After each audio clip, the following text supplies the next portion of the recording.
Good afternoon, everyone. I am Montgomery County Council President Gabe Albornoz, and welcome. The Council this afternoon will receive testimony on the FY23 capital budget and FY23-28 capital improvements program for county government. Montgomery County Public Schools, Montgomery College, the MNC PPC, the Washington Suburban Sanitary Commission, the Washington Suburban Transit Commission, the Revenue Authority, the Housing Opportunities Commission, and municipality and state projects. Projects in the 6-year program include facilities for parks, recreation, roads, schools, community college, libraries, fire stations, mass transit, housing, police, correction and rehabilitation, general government, and other public purposes. Capital projects are primarily funded with money from future issuance of bonds. Additions, deletions, or modifications to the CIP and capital budget may be made subsequent to the public hearings. Council action on the WSSC CIP is also an update to the Comprehensive Water Supply and Sewage Systems Plan. Just a quick announcement, each individual will have 2 minutes to speak. Individuals will be alerted as they approach their 2 minutes and may be disconnected. Also, we apologize in advance for any technical glitches, but we have a pretty amazing IT team who stands ready to address those should they arise. So thank you all. This is the third of our CIP public hearings, and we look forward to this afternoon's testimony. Ms. Salou, I turn it over to you to facilitate the conversation. Thank you, Mr. Council President. Good afternoon, everybody. Our first speaker for this afternoon is Barney Rush. Barney, you have 2 minutes for your testimony, and you may begin when you are ready. Unmute and start my video. Okay. President Albornoz and County Council members, thank you very much for this opportunity to speak today. I wish to discuss the funding of the Parks Creation Project as part of the Farm Women's Market redevelopment in Bethesda. 6 years ago, residents from 25 communities and associations in and around Bethesda came together to support the creation of additional open green space in our rapidly urbanizing downtown. Thousands of signatures were collected on a petition calling for more parks. We remain thankful to the Council of that year for incorporating our vision into the final wording of the new plan. Several council members here today were on that council. Now is the time to turn this vision into reality. Progress has been made. The developers, the Bernstein Management Corporation and EYA, have developed a sketch plan that has been enthusiastically endorsed by the communities. A new underground garage would replace most of the existing surface parking, and approximately 2.5 acres of new urban parkland will be created. After the hiatus of the pandemic, the developers are ready to undertake the pre-construction work and launch this project. But the predicate for this is a credible financial plan committed to by the parties. Some of the funding will come from density purchased by the developers for a new building on a portion of one of the parking lots. And the town of Chevy Chase has agreed to fund up to $4 million for this project. What is still needed is the necessary amount and the commitment to that amount from the county. However, no money was provided in the draft CIP. Instead, the county executive stated only his commitment to find the required funding.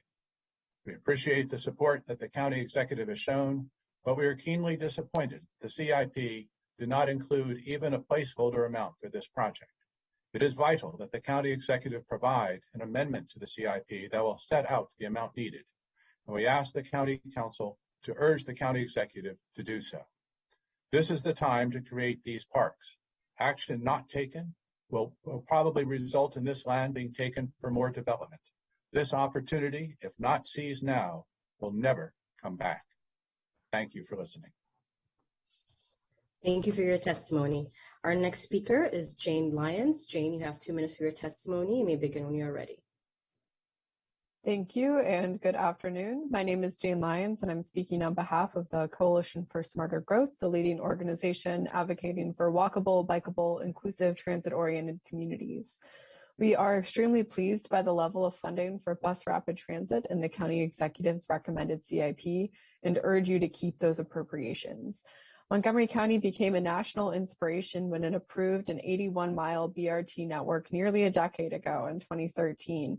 While it is now great to have the flash along Route 29, implementation of the network is taking too long given the urgent need for better transit and access to jobs and fighting climate change. Funding and moving expeditiously through design to construction on Veers Mill and Maryland 355 Central BRT routes is critical to achieve transportation equity. These corridors provide essential connections to jobs, education, and more, and have some of the highest existing transit ridership and offer the greatest benefit from your investment. Furthermore, we urge you to support the $433 million included for Vision Zero and to further bolster the amount appropriated for pedestrian and bicycle facilities.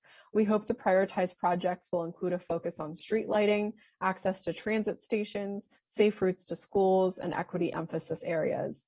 We are dismayed to see that the Capitol Crescent Trail Tunnel has been stripped out of the CIP again. We urge that this high capacity and safety critical facility be added back.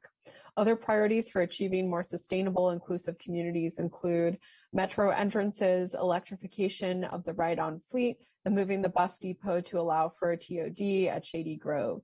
We also urge you to increase the funding for affordable housing and parks and recreation and to keep school capacity projects on track. Please see our written testimony for our full comments. Thank you very much. Thank you for your testimony. Our next speaker is Seth Grimes. Seth, you have 2 minutes for your testimony. You may begin when you are ready. Thank you. Council President Albornoz and council members, I'm Seth Grimes. Recognizing that the CIP proposal covers a variety of worthy but competing spending priorities, I'll focus my comments on bus rapid transit and affordable housing. I support spending in both areas and regard only that the county executive has not proposed a greater amount for affordable housing. Veers Mill Road and MD 355 are priority BRT corridors. Veers Mill Road service will provide a much needed higher speed, roughly east-west transit option to a significant number of minority and lower income residents and riders. It'll connect housing and employment centers, reducing congestion, and particularly with bus electrification, the environmental impact of getting around Montgomery County, as will the 355 route. As a bus rider myself, and more important as an environmental and equity advocate, I support full CIP funding of these BRT routes. I'll add 2 points. One, we won't have true bus rapid transit without dedicated bus lanes, which is not currently planned for 355. Also, this is not a capital point, but please keep ride-on fare free through the entirety of the network to better support riders who are struggling financially, to grow ridership, speed trips, and boost operator safety by eliminating fare collection. Affordable housing. $146 million sounds like a munificent sum. However, that's only $22 million each CIP a year for affordable housing acquisition and preservation. It's not a lot given Montgomery County's huge unmet need for housing of all types and especially affordable. Please see whether you can find additional funds for affordable housing without taking funds from schools, parks, or other investments. And complement our affordable housing support with zoning and land use reforms, not a capital point, but one that you should get moving on, to encourage property owner and developer creation of new housing without county capital investment. I urge you to bring Thrive 2050 to a vote and advance the zoning reforms that we all know are needed. Thank you for this opportunity to comment. Thank you for your testimony. Our next speaker is Rosemary Wilson. Rosemary, you have 2 minutes for your testimony. You may begin when you are ready.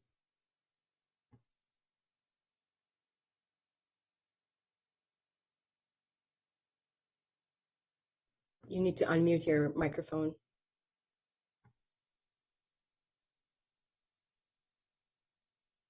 We still can't hear you.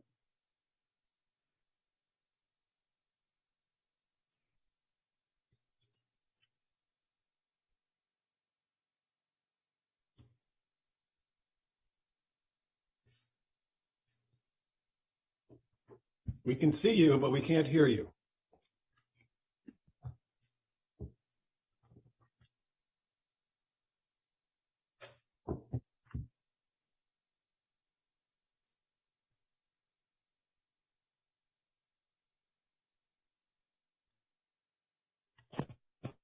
Apologize for that.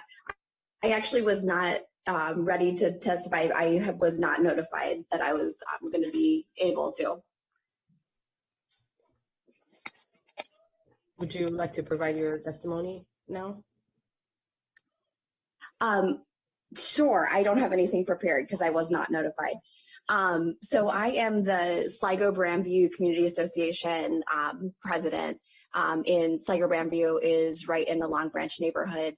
And we have seen a lot of effects with Purple Line coming in, and all that is changing in the Long Branch business district, and with all of the needs with the Long Branch Community Center as well. So we want to continue to see funding as well as assistance pushed into the current Long Branch Community Center, as well as the library and the surrounding park area. And I know that Annie Tolkien will be speaking more towards this. So my apologies for not having anything more put together, but thank you for your time. Thank you for your testimony. Our next speaker is Kathleen Meme. Kathleen, you have 2 minutes for your testimony, and you may begin when you're ready. Okay, thank you for the opportunity to testify with you today. I'm testifying as an individual who works and lives in Montgomery County, and also on behalf of MOOR, or Mid-Atlantic Off-Road Enthusiasts, which is a mountain biking and trail advocacy organization that works closely with the County Parks Department to build and maintain natural surface trails in the county parks. I'm providing testimony to urge the council to restore the funding to the Parks Department. The county park system provides opportunities for outdoor recreation that are close to home and available to people to all ages and backgrounds. I personally use the park system all year round, particularly the natural surface trails, open space areas, and picnic areas. I'm well aware of the diversity of patrons that use these parks, including families and individuals looking for a respite from the daily grind. I can't stress enough the importance of the county park system in providing meaningful benefits to county residents, but also note that these benefits are difficult to measure. After all, how does one quantify the physical and mental health benefits enjoyed by residents in the park system? Yet these benefits, the benefits offered by a robust park system, don't stop with the individual residents, because a robust park system also creates a more attractive place to live, which in turn attracts businesses and residents alike to make Montgomery County their home, which contributes to the economic health and tax base for the county. The importance of the park system was especially apparent during the past couple of years in COVID world, when people flocked to the outdoor spaces and reconnected with the park system. And it was an invaluable resource throughout the county. I've lived in the county for over 6 decades, and I can assure you that the Parks Department has done an excellent job in making the parks available for people from all walks of life, and it's critical that they receive the funding to continue this very important work throughout the county. Thank you for your time. Thank you for your testimony. Our next speaker is Lloyd Gressy. Lloyd, you have 2 minutes for your testimony, and you may begin when you're ready. I'm Lloyd Gersey, appearing on behalf of the Citizens Coordinating Committee on Friendship Heights, an association of 20 communities in and around Friendship Heights. Our communities are infuriated by the county's failure to carry out its commitment to provide a park on a lot on Willard Avenue in Friendship Heights. 27 years ago, the county recognized that the very dense development authorized by the Friendship Heights sector plan required additional parks. The county said it would provide land as a necessary amenity. In 1995, the county bought, for conversion to park use, an acre of land adjoining the existing Willard Avenue Park. For 27 years, this acre has not been converted to parks use. It sits there, surrounded by a chain link fence, with a house that Parks rents to private people for their own personal benefit. Our repeated efforts to get Parks to convert the acre into park use have been denied, with claims of no funds. Again, the proposed CIP before you has no funds specifically for this. The CIP has the Urban Parks Element Program, which has discretionary money that Parks could spend on this. However, Parks has said to us, no, none of this money will go to the conversion of that land to Parks use. We asked the council to insert language in the Urban Parks Elements Program that requires some of those funds to be used to convert the Willard Avenue acre into parks use. As we see it, this is a test case for the county's land use policy, emphasizing densification near metro stops and accompanying that more parks. So far, Parks and Plannings has failed the test abysmally. The council needs to demonstrate that density is serviced with parks. Thank you for your time. Thank you for your testimony. Our next speaker is Juan Gonzalez. Juan will be providing his testimony in Spanish, and my colleague Marcela Rodriguez will be providing interpretation in English right after. Juan. Señor González, buenas tardes. Este es un momento para dar su testimonio y cuando usted concluya yo voy a interpretar su testimonio. Okay, can you hear me? We can hear you. Okay, sí, buenas tardes, honorables miembros del Consejo del Condado. Quiero agradecer la oportunidad que se me está brindando a testificar ante ustedes. Mi nombre es Juan González Cárdenas. Soy residente del condado de Montgomery desde 1995 hasta la fecha. Ahora estoy ante ustedes para pedirles que destinen más fondos para nuestra comunidad, especialmente en el sistema de seguridad.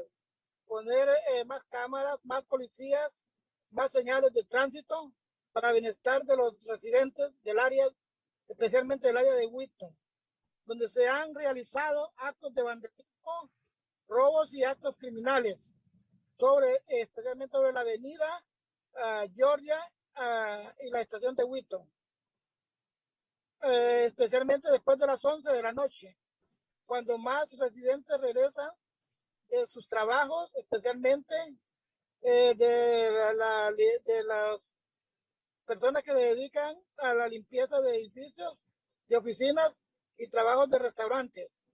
Ante esta situación, sugiero a ustedes que haya más vigilancia policial después de las 11 de la noche. Son las horas más vulnerables durante la noche. Y gracias por su tiempo y buenas tardes. Good afternoon, honorable members of the County Council. First, I would like to thank you for the opportunity you have given me to testify before you. My name is Juan Gonzalez, and I have been a resident of this county for many years since 1995. I am here today to ask you to assign more funds for our security. In Wheaton, we need more police presence, especially in the most vulnerable areas due to the high numbers of crimes where acts of vandalism, thefts, and criminal acts occur the most. One of the areas of concern is Wheaton Metro Station and also Georgia Avenue, especially after 11 p.m. when many residents return from jobs, which includes cleaning buildings or working at restaurants. Given this situation, I request more police presence, especially late at night. Thank you so much for your time. Thank you, Marcela. Our next speaker is Todd Bauer. Todd, you have 2 minutes for your testimony, and you may begin when you are ready. Hi, my name is Todd Bauer. I'm a resident of Germantown, Maryland, and also work within the county in Gaithersburg. I would like to also thank you all for this opportunity to testify. We just lost your audio. There we go. Yeah, somebody muted me. Sorry about that. Anyway, again, I'd like to thank you for this opportunity to speak before you all today. I'm speaking because I heard that the county executive wanted to reduce the budget to the parks by, I believe, $19 million for fiscal year 23-28. And I was a little upset to hear this, because if anybody has been to any of the parks over the last 2 years during the pandemic, they know that there's been an exponential growth in usership during the last 2 years. The parks provide every county resident, and not just county residents, but folks from out of the county, an opportunity to come and explore our trails, recreate, and of course, during the pandemic, just a bit of a stress reliever. So I'm asking you all to push back against the county executive's recommendations for a reduction in the budget to parks, because I think it would do a disservice to not only the residents, but also our guests that come in from out of the county and also out of the state to enjoy the parks, our natural surface trails, and the facilities within our county. So that's about it. So thank you very much for your time. Thank you for your testimony. Our next speaker is Austin Steele. Austin, you have 2 minutes for your testimony. You may begin when you are ready. Hello, can you hear me? We can hear you. Great, can you see me too? We can see you. All right, thank you.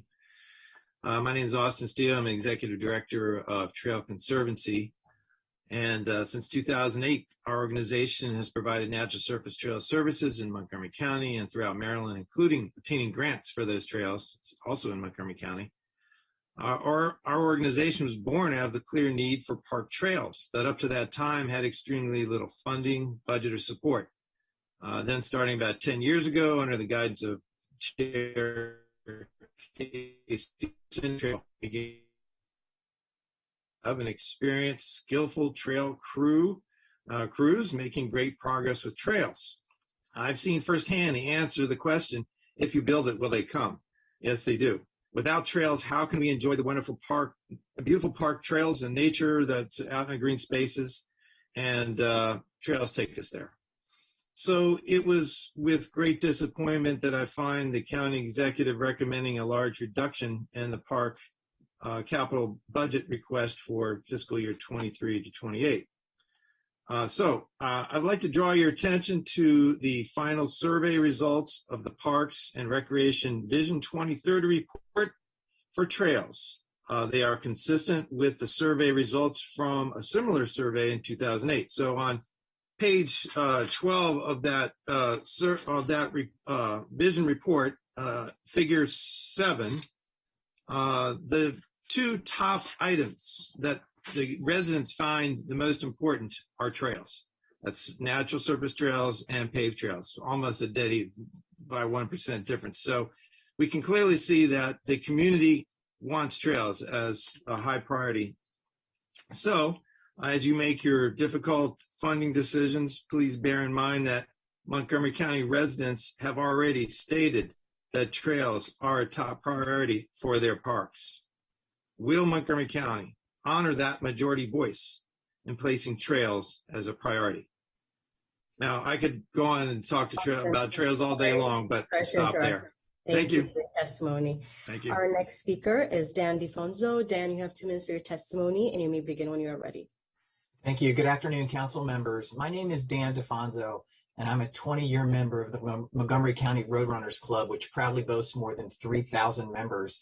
As a marathon runner, I've logged thousands of miles in our parks, taking advantage of our pristine roads and trails. I'm thankful and appreciative for them each and every day. I'm also a soccer referee and a member of both the Capital Area Soccer Referees Association and Metropolitan Washington Soccer Referees Association.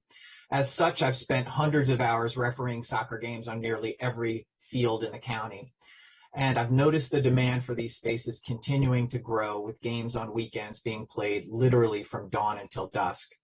I speak to you today in opposition to the proposed cuts to the Montgomery Parks Capital Improvements Program that were recommended last month. These cuts simply don't reflect the reality of the needs of our residents who rely on these parks for recreation, fitness, and gathering opportunities now more than ever. With usage up and demand for outdoor recreational facilities continuing to grow, this funding is critical. It just can't wait. While we applaud the council's efforts to make the Vision Zero campaign a signature program, there's more that can be done at a time when the parks are seeing higher and higher utilization each and every day. The Open Streets Initiative has been wildly popular with runners, walkers, and cyclists. It's become something akin to a street festival on weekends. We as runners notice it, and we do appreciate the efforts. While this increased utilization is great and exactly what we want, it doesn't come without a price. Overcrowding, wear and tear, and services to support this increase in daily use are necessary to provide safe and accessible parks for all of us to enjoy. On behalf of the Montgomery County Roadrunners Club, I urge you to consider fully funding the projects in the Capital Improvements Program budget. Thank you for your consideration. Thank you for your testimony. Our next speaker is Kirk Shinkle. Kirk, you have 2 minutes for your testimony. You may begin when you are ready. Thanks. I appreciate the opportunity to testify before the council today in favor of restoring proposed reductions in parks funding as part of the fiscal 23-28 CIP budget. As a member of the Silver Spring community and a parent of 3, access to quality parks is a vital part of my family's well-being and a crucial component of the health of our community. For example, on paternity leave, I carried my daughter through Brookside Gardens every day for months. During the pandemic, rain or shine, my family walked from our winding orchard home to meet neighbors along those paths, the only time we saw many of them for more than a year. Now my children 10, 11, and 4 have their own favorite trees and secret spots throughout Brookside and Wheaton Regional. We play tennis in the bubble during winter. We host birthdays at the carousel in the summer. We swim in MLK. We bike on Rachel Carson. We meet our retired neighbors and our favorite volunteers and our children's schoolmates more in these spaces than almost any other. These parks are not a community adjacent. They are of the community and they deserve our care, attention, and funding. Fully funded parks are also an opportunity for everyday citizens to engage with their government in a positive, productive manner. For example, during the pandemic, I took the sport of disc golf up. We all had our hobbies. But I'm forced to drive to College Park in Gaithersburg to play, along with dozens of Montgomery County residents who have now come together to assess the possibility of building a course here. That effort is ongoing, but parks planners and employees have been immeasurably helpful in exploring possible sites, funding options, partnership possibilities, and just generally being extraordinarily helpful as we pursue this project. They're professionals. They need our full support, including financial support via the CIP. At a time when local governments face difficult policy choices and sometimes confrontational interactions with the public, supporting fully funded, well-resourced parks remains both meaningful and necessary. Less access, fewer services, and limited expansion of parks programs will harm community building in meaningful ways at a time when county growth is accelerating, and these spaces will become more vital in coming years. Please restore full funding to our parks and reverse these proposed cuts. Thank you. Thank you for your testimony. Our next speaker is Daniel Centeno. Daniel, you have 2 minutes for your testimony. You may begin when you are ready. Hello, my name is Daniel Centeno. I'm a network builder and a soccer coach in the Long Branch and Wheaton area. I'm in constant contact with the community members in these 2 locations.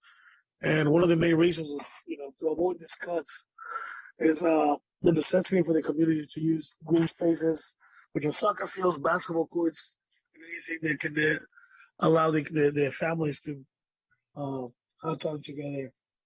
As shown throughout the pandemic, sports is a crucial gateway to avoid violence, crime, in any of the neighborhoods in the adjacent areas of Long Branch and Wheaton. Being able to offer programs that will benefit the county in the long term, creating example citizens that will want to engage in as part of the county, and also families have shown that their kids have the necessity to be able to do sports, and this cut would completely annihilate all those chances for the community to grow and be part of organized sports in the area of Montgomery County. As mentioned by previous peers in this conversation, the necessity for fields is crucial. If we cut them out, we're basically cutting out the opportunity for kids to be able to be outside and fight obesity, diabetes, and all these health issues that sometimes are neglected by the county. So please, this is the time to make change, and thank you so much for your time. Thank you for your testimony. Our next speaker is Jennifer Trujillo. Jennifer, you have 2 minutes for your testimony, and you may begin when you are ready. Hi, thank you so much for having me today and allowing me to testify. I'm going to make sure my mic is up. Okay. I am, like many other people that are here, testifying in regards to parks and the natural trail and the hard surface trails in our area. I'm Jennifer Trujillo. I'm a lifetime Montgomery County resident, homeowner, and worker in this county. Parks are an integral part of our lives. They offer time with kids, family, and yourself in nature. It allows you to walk, run, play, reflect, interact. For kids, we've talked about organized sports and group sports, that they offer an activity and an outlet for so many. But for kids that don't participate, or adults that don't participate in organized sports, they offer an active way to get outside and move. And for kids, it's an active way to learn group skills and a creative outlet for their energy and to be active. Parks also offer a safe, socially distant, and affordable place for people to meet up and to connect. They're not only close to home, but it also allows you to explore and connect in other areas and communities and ecosystems and environments in our county. It's affordable for all, and it allows for physical activities, social gatherings, and reflections.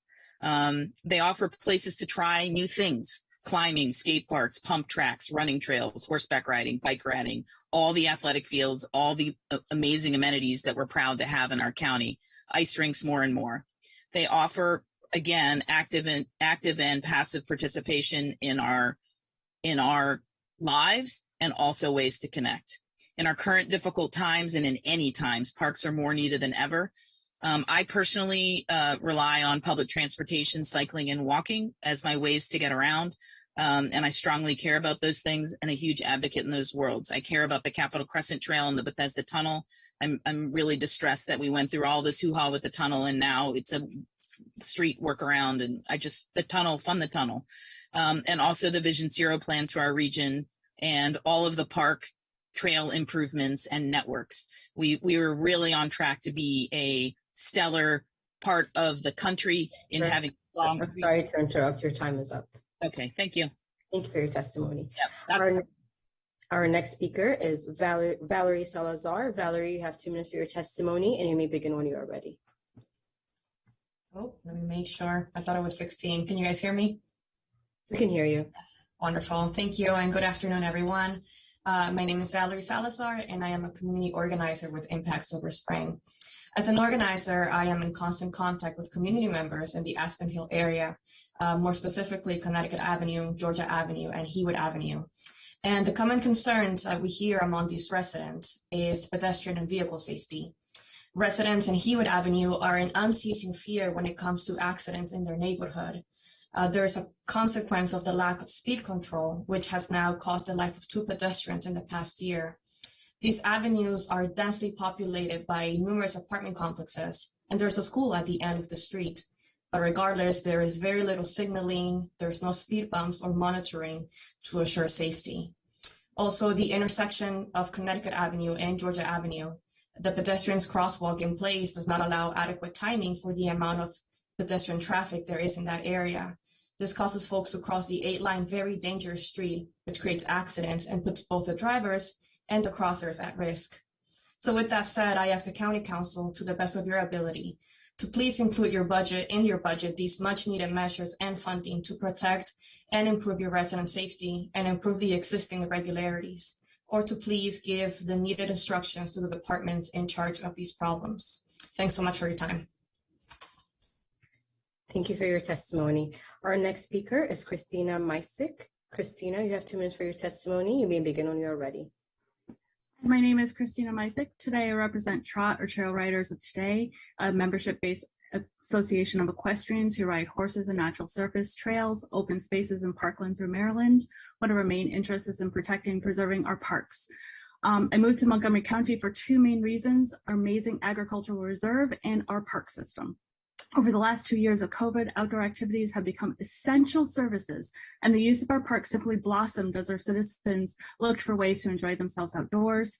During COVID, our partners at DNR initially looked to limit access to the outdoors by specific user groups at the beginning of the pandemic by restricting equestrian use on all trails and parklands for months. Unfortunately, this created an atmosphere of perceived prejudice because equestrians often live adjacent to parkland, natural surface trails, so they might exercise their horses in the absence of large acreage or expensive indoor-outdoor arenas.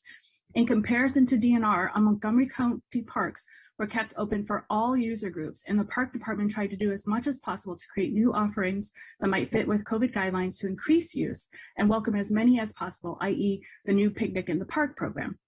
Equestrians in Maryland will be forever grateful to the county parks that not only retained access as best they could, but also increased access for a variety of new user groups. The current proposal to cut the Montgomery County Parks budget by $19.4 million and the general obligation bonds by 16% is unconscionable when use numbers are at an all-time high and so many of our citizens consider our parks an important refuge.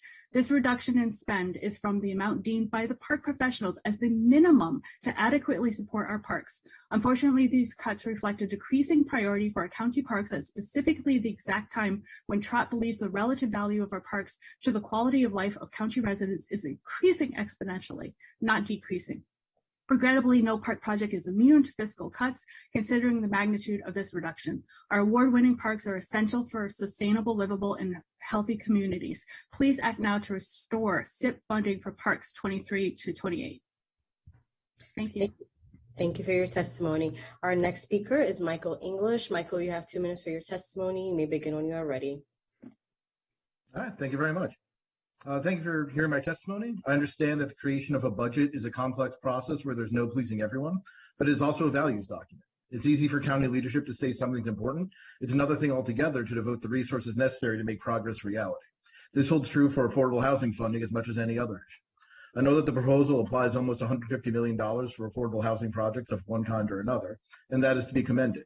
But as you can see, oh, excuse me, I have to change my background from another event last night. But as you can see by looking around the county or by looking at the planning department's housing needs assessment, we need much more. I advocate for zoning reform and more market rate housing for a reason. I think they are both needed and they both help solve our housing crisis. Furthermore, we can't provide the affordable housing we need without major zoning reform. But people making less than the area median income, particularly those below 65, 50, or even 30% of it, need more than that. They need assistance and we need to pay to make it happen.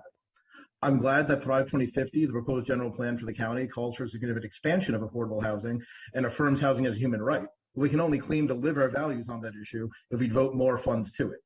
We need more affordable housing funding, yes, including raising taxes, yes, including raising my taxes, to help pay for it in the long term. I understand the county's hands are tied by the 3.2% cap on the local income tax until the state takes action to lift it, but there are alternative sources of income, including property taxes, an increase in the recordation tax, tax on turnover projects not previously subject to impact taxes, and others. I understand that not all of these are discussions within the technical scope of the CIP, but I think it is both related and important enough to raise in this forum. I'd also like to briefly call attention, as many others have, to the $19 million reduction in parks funding. I know how important parks have been to me and others to get through the last 2 years, and would urge the council to cast a wary eye towards a cut of this magnitude at any time, let alone when outdoor spaces for recreation have been more vital than ever.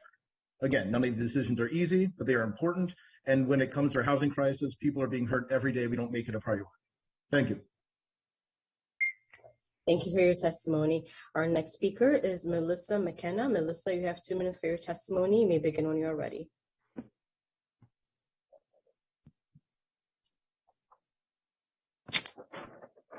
Okay. Good afternoon. My name is Melissa McKenna. Today I'd like to talk about transit. Bet you didn't see that one coming. Having lived behind what is now downtown Crown, the Great Seneca Transit Network is a bus system to get around within the county, not just for commuting purposes. It will be more useful and flexible than light rail. By 2026, the new Crown High School will sit proudly at the corner of Fields Road and Omega Drive. That corner is not on any planned route, and it needs to be. I urge you to connect our students and their education with their future by making the small route change in my written testimony. CURS will always exist in Montgomery County, and the suburbs still require personal transportation. While I'm glad to see the Observation Drive extension included, a 3-year delay on a long overdue promise is not acceptable. Please accelerate this schedule. In the zero-sum game that is the CIP budget with constrained spending affordability guidelines, something will have to give to finance these projects.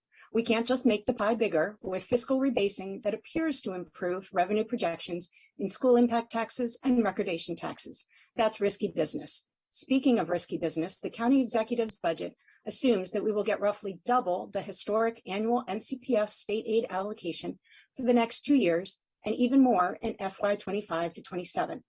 If those assumptions are wrong, think of the effect on communities expecting new schools. My greatest concern after the cost of MCPS projects is how facilities are being built. MCPS should only be planning and building net zero energy schools. Something incredible happened in March 2021, a record opening of 7 new schools, the last of the RevX series. How many of them had solar on the roof? 0. In the preliminary designs for Woodward and Crown High Schools, neither has solar included. You have many tools in your toolbox to insist that net zero energy schools are the only schools constructed. The time is now to use these tools to build schools of the future today. There is no planet B. Our children still only have one shot. I urge you to spend wisely. Thank you. Thank you for your testimony. Our next speaker is Diana Conway. Diana, you have 2 minutes for your testimony. You may begin when you are ready. Great, thank you. Hi, good afternoon, President Albornoz and members of the council. Thanks for taking this testimony. For the record, I'm Diana Conway speaking on behalf of Safe, Healthy Playing Fields, National 501c3 nonprofit. We help communities and policymakers facing decisions on plastic toxic fields versus safer, softer, cooler, cheaper grass fields. I'd like to start with parks. I'm also startled and dismayed at the cuts. In particular, the cuts to Brookside are a huge blow. It's one of the most frequented parks and one of the only truly handicapped accessible parks. Its central location makes it geographically appealing for all of the county. Second, the cuts to trail maintenance need to be reversed. Outdoor activity is set to increase with the spring, and leaving aside the actual importance of free physical exercise, the mental health role of these resources is beyond scientifically proven. They need to be available and safe. And third, when can I count on you to take action on synthetic turf fields? The volume of evidence of the defects inherent in these fields is only rising. Allowing even one more of these plastic disasters is intellectually incoherent for you in light of your many statements proclaiming your advanced thinking on climate change. There are 250 to 350 tons of hot, toxic, unsustainable petroleum waste, each killing 2 acres of soil at the cost of losing the carbon sink that supplied eco-services and was a cooling net impact of the soil that was there before. You've heard me compare these fields to bad relationships. They're lethally hot, literally lethally hot. They're toxic to everyone around. The chemicals, the microplastics, the toxic runoff, the years of steady leachate, something for everyone. They're wildly expensive. They generate dramatically higher injury rates for joints, for concussions, for torque, like ACL or ankle, and for the notorious turf burn, which an MCPS student described to the Board of Ed as, quote, gashes, lacerations, and wounds, which is perfect for my bad relationship analogy. And finally, you can't get rid of them. For the third year, the multi-billion-dollar synthetic turf industry is fighting us in Annapolis on a straight. Thank you for your testimony. Our next speaker is Sheldon Fishman. Sheldon, you have 2 minutes for your testimony, and you may begin when you are ready. Thank you. My name is President Albanese and Vice President Glass. Thank you, and members of the council. Thank you for the opportunity to address the council on the county's CIP budget. My name is Sheldon Fishman. We have lived in Montgomery County since 1974 and raised our 4 children here. We thank you for the funding for the public schools they attended and the sports fields they competed on and the public libraries and more. I have, including Sligo Creek right behind me. I have 4 requests that you'll see in my written testimony, but Diana Conway spoke most eloquently about synthetic turf fields, and I have very little to add. And the 6 people who asked you to restore the cuts in the Parks Fund also addressed all the points better than I did on the benefits of parks. I guess I would just like to add 2 small comments then and end early, and because I'm the last speaker. And the 2 comments are that in addition to all the benefits the parks offer to the kids, the adults, and everybody in between, they also offer a real benefit to the environment. They are doing carbon sequestration, and we have a climate crisis. So restoring the funds for the Parks Department is an active step that you can do to implement the climate crisis initiative that you passed in 2019. And let me end with everybody's asked for more money, including me asking more money for parks. Let me just add with a way to save some money. If you put something into the capital improvement budget that said that nobody could spend money on synthetic turf fields and they had to use state-of-the-art grass fields instead, you would save $750,000 for every one of them. Sheldon, I'm sorry to interrupt. Your time is up. All right, thank you. For your testimony. And that wraps up our speakers for this public hearing, Mr. Council President. Thank you very much, Ms. Salou. We've received a lot of very thoughtful testimony this afternoon. I think given the significant percentage of people speaking to parks issues, I'd like to turn it over to our lead for parks on the council, Councilmember Friedson, just to say a couple of words. Thank you, Mr. President. Just very briefly, we've gotten really important feedback from a lot of residents on a lot of important issues, particularly on parks. And just wanted to note that this council in the past several years has repeatedly restored a number of cuts to the Parks Department. I know we'll be taking a hard look this year again on it, and just know that we're committed to it, and that we'll continue those efforts. I just really appreciate everybody weighing in and all of the thoughtful testimony provided here today. Thank you very much, Councilmember Friedson. A lot of really great testimony over the last few days, so we look forward to the deliberations over the CIP. And with that, this public hearing is now closed. So thank you all very much. Have a wonderful afternoon.